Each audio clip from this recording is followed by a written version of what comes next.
What's going on, y'all? It's Elixo. We are back with another one. Today we are going to be covering the best races and what races you should use depending on your class that you are choosing in the game, because I know a lot of people probably just chose Thief, ended up with Assassin, and hated that shit, so they want to go ahead and wipe it or start a new slot, pick a new class, whatever it may be.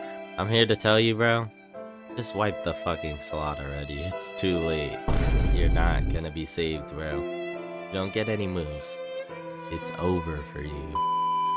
Anyways, guys, jokes aside, go ahead and smash that like button, subscribe to the channel. We're on the road to 40,000 subscribers, man. Let's go ahead and jump straight into the tier list. Hey, don't come at me for the pictures that I'm using, bro. We gotta provide a little entertainment here. But let's go ahead and start going from human all the way to Dullahan. So basically the easiest one to get to the hardest one to get. At least I think there's the correct order. Anyways, human, you get a passive called Tenacity. When below 50% HP, 50% damage, or you gain 15% damage and 15% damage reduction. That is pretty insane. People would think like, oh, I got human, it's pretty trash, yada yada, but I'm telling you right now, human is actually not a bad race at all. And I'm actually gonna go ahead and throw into peak race. You get another passive hunger efficiency, you deal more damage to the undead, and you get +1 focus efficiency and 2 mana efficiency. If you got human, don't worry, bro, you don't need a 2%, you don't need an 8%, because some of them have debuffs, and we're gonna explain exactly why. But let's go ahead and move on to elf real quick.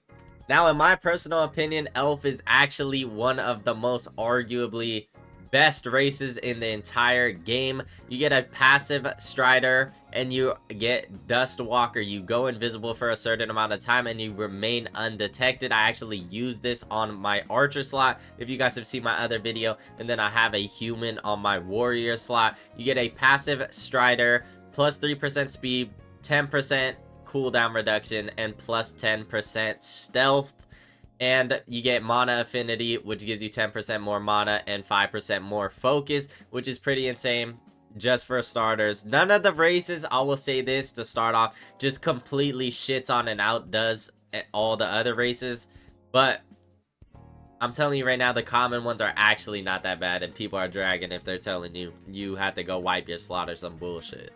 Now moving on to orcs, which is considered one of the stronger races. You get a passive battle hardened, which gives you a plus 10% base health regen, and you get ravenous, which gives you 15% higher max hunger. But I'm telling you right now, hunger doesn't even fucking matter in the game, so that doesn't even play a part. And then you get Ashwalker, which is heat resistance if you're gonna go down to the down below, downstairs, if you know what I'm talking about. I don't even want to use those words on this channel, but if you know what I'm talking about, you know what I'm talking about. I'm gonna go ahead and put this as a great race, only because the max hunger buff is kind of useless. You don't really need to eat that much in this game, at least from what we have right now, unless it gets updated. But right now, as of the date that it is 3 games of release, hunger doesn't even fucking matter in the game. But the base health regen is actually pretty solid.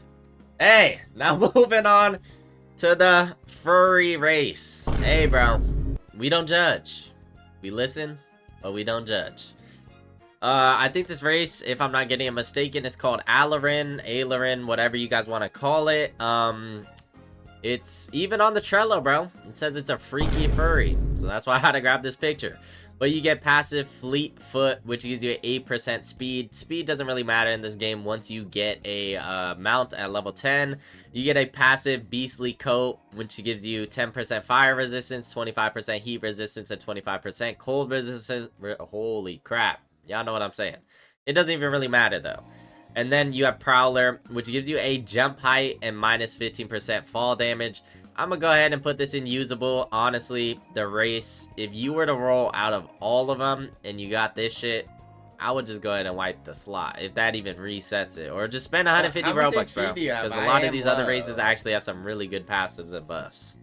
Now moving on to the slime race, which is actually arguably also one of the best races in the game, because you are actually able to evolve it. And if I'm not wrong, let me know if I'm wrong in the comment section.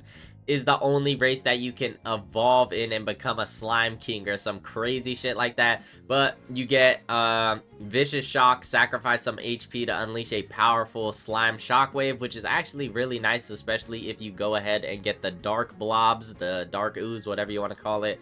And then also Vicious remains. When struck, you have a chance of releasing blob of slime. You get another passive slime body, minus 7.5% magic resistance, fire resistance, and 25% immunity. So if you want PvP, you're going to want to go ahead and become the slime race, boys. Now moving on to the Golem, which people are talking about being the best race in the game. You get a ground pound, slam the ground, releasing a shockwave of spikes around you. I will not lie, this is actually pretty goated. I would personally use this race if you are a warrior or maybe even a thief, maybe not, but you get stone body, which is minus 5% max speed, and then you get 5% damage reduction, 10 max weight, and 25% robustness. And you can actually evo into a crystal golem. However, I have not seen this happen in a single video, so we're gonna have to wait and see what that does. But if this is the other race that has an evolution, it's definitely gonna be up there in the peak races.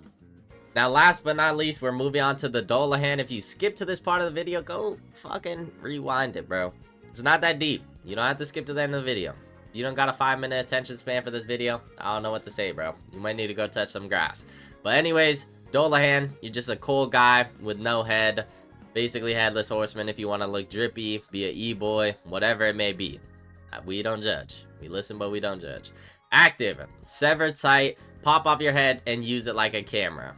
Who fucking knows what this is supposed to do, bro? I'm honestly lost. Active, throw a magic scythe forward, which boomerangs back to you. That's pretty fucking cool. Soul harvest at level 15, dash forward with a magic scythe, slicing enemies in the way. Grim Reaper, heal on kill, and then you have the passive undead body, 25% robustness, 25% cold resistance, and minus 20% holy resistance. So I don't know if that just goes against somebody being a part of the holy spec, whatever it may be, because you are an undead body, whatever you want to call it. But I'm not gonna lie, looking at these right now, has some pretty cool shit. Depending on how good the scythe is, I would go ahead and rock this with a warrior or a mage class. I'm gonna go ahead and throw it into the top of great, and that's gonna conclude it for the race tier list. If you guys disagree or agree, let me know in the comment section down below. Mind you, this is based off my personal opinion. This isn't 100% fact in the entire game, since that's what people start thinking tier lists are. But let me know if you guys agree.